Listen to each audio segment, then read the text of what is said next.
السلام علیکم ورحمۃ اللہ وبرکاتہ۔ تبوک میں حضرت کعب کی غیر حاضری اور توبہ۔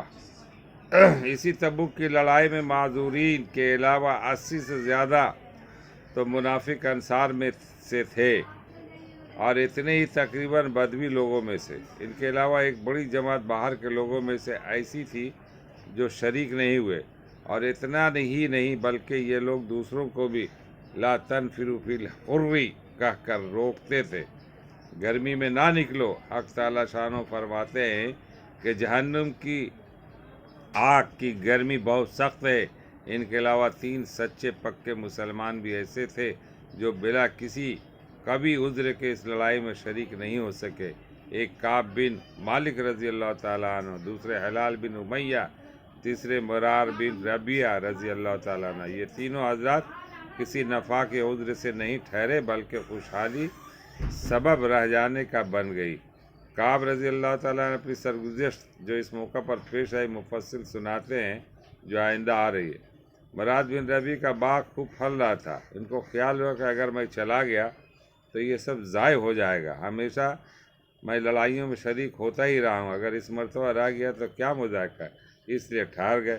مگر جب تنبہ ہوا تو چونکہ باغ ہی اس کا سبب ہوا تھا، اس لیے سب کو اللہ کے راستے میں صدقہ کر دیا۔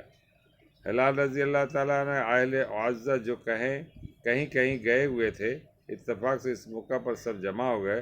ان کو بھی یہی خیال ہوا کہ ہمیشہ شرکت کرتا ہی رہتا ہوں، اگر اس موقع پر نہ جاؤں تو کیا حرج ہے، اس لیے ٹھہر گئے۔ مگر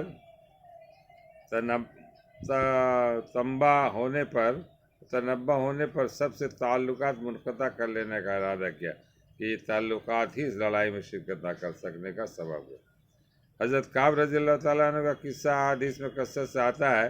وہ اپنی سرگزشت بڑی تفصیل سے سنایا کرتے تھے۔ وہ فرماتے ہیں کہ میں تبوک سے پہلے کسی لڑائی میں بھی اتنا کبھی مالدار نہیں تھا جتنا کہ تبوک کے وقت تھا، اور اس وقت میرے پاس خود اپنی ذاتی 2 اونٹنیاں تھیں۔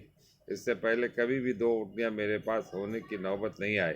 حضور صلی اللہ علیہ وسلم کی ہمیشہ عادت شریفہ یہ تھی کہ جس طرف لڑائی کا ارادہ ہوتا تھا اس کا اظہار نہیں ہوتا تھا، بلکہ دوسری جانبوں کے احوال دریافت فرماتے تھے۔ مگر اس لڑائی میں چونکہ گرمی بھی شدید تھی اور سفر بھی دور کا تھا، ان کے علاوہ دشمنوں کی بھی بہت بڑی جماعت تھی، اس لیے صاف اعلان فرما دیا تھا تاکہ لوگ تیاری کر لیں، اور چنانچہ مسلمانوں کی اتنی بڑی جماعت حضور صلی اللہ علیہ وسلم کے ساتھ ہو گئی کہ رجسٹر میں ان کا نام بھی